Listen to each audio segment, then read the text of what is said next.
Palabra de Dios. Gloria a su nombre.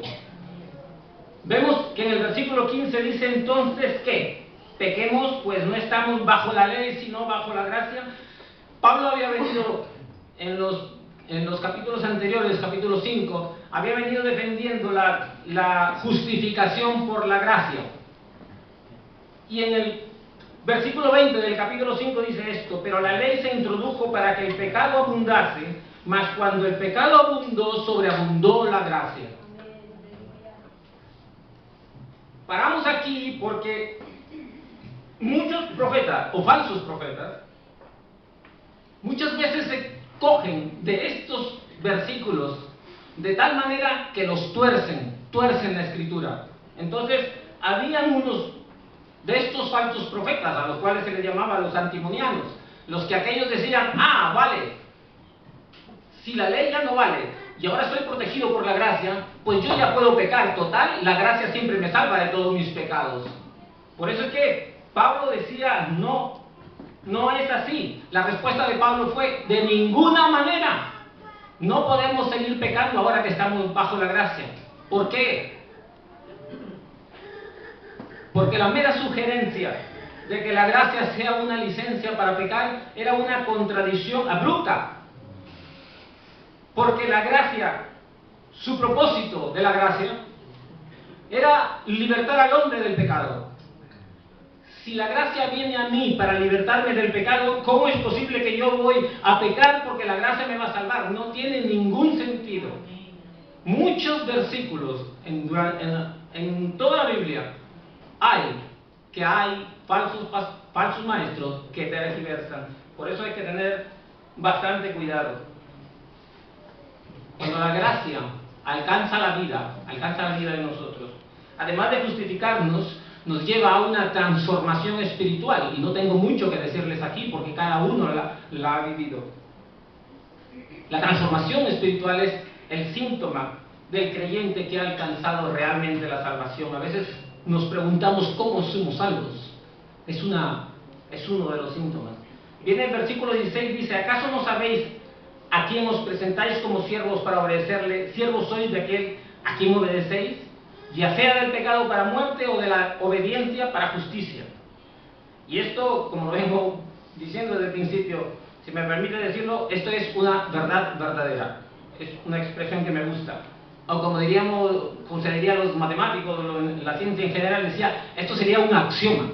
Un axioma es algo que es una verdad general tan evidente que no necesita ser probada. ¿Qué podría ser más obvio? Aquello que dice Pablo, que dice: si os sometéis a alguien como esclavos para obedecerle, sois esclavos de aquel a quien obedecéis. Es un juego de palabras, pero es un axioma que utiliza Pablo para decir: esto es más claro que el agua. Así de simple. Sometéis, dice, sometéis a alguien como esclavos para obedecerle. Someterse, antes había una esclavitud que también, hay mucho para hablar de la esclavitud, pero no es el tema nuestro, pero es la esclavitud por mí mismo y la esclavitud forzada. Por eso es que aquí habla de una palabra: sometéis. En Efesios 2:10 decimos: porque somos hechura suya, creados en Cristo Jesús para buenas obras, las cuales Dios preparó de antemano para que anduviéramos en ellas.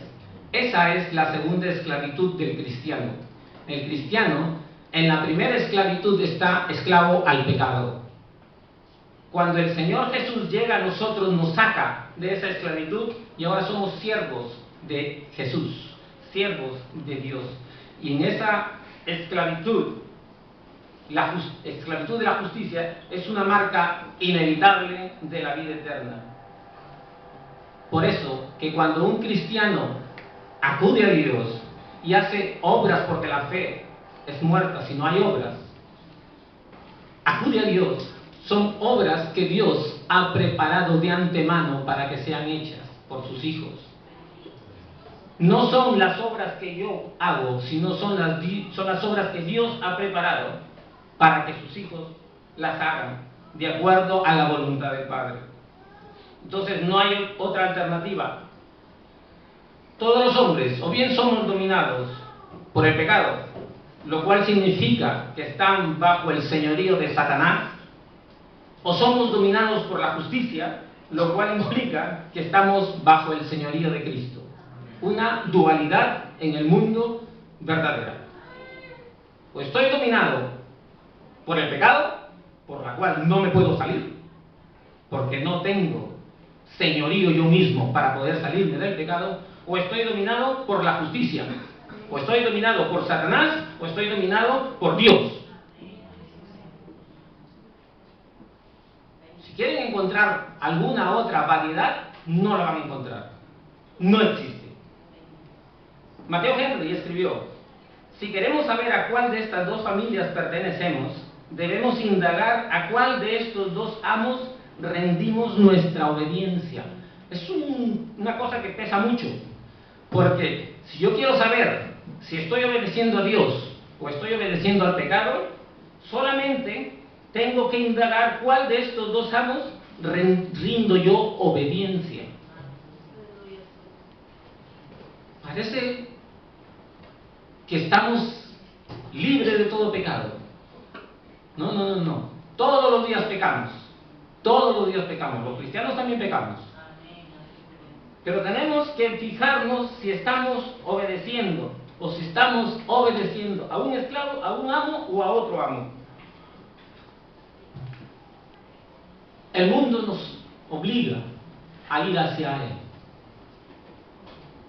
Las mismas publicidad en la televisión, escuché la vez pasada, hace un poco de tiempo, y lo escribí, y decía, es una publicidad que les hablaba de brillos de labios, que entre otras cosas dice: cae en la tentación del volumen, déjate seducir, haz que tu mundo brille. Pero lo que me llamó al final la atención, que decía, su lema era: porque tú lo vales. Sométete a todos los pecados del mundo porque tú lo vales.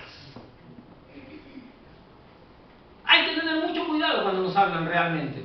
No es que seamos puritanos, pero hay que estar pensando y hablando y en todo momento cómo Dios piensa y cómo Dios actuaría en este momento frente a esta publicidad que estoy viendo en la televisión.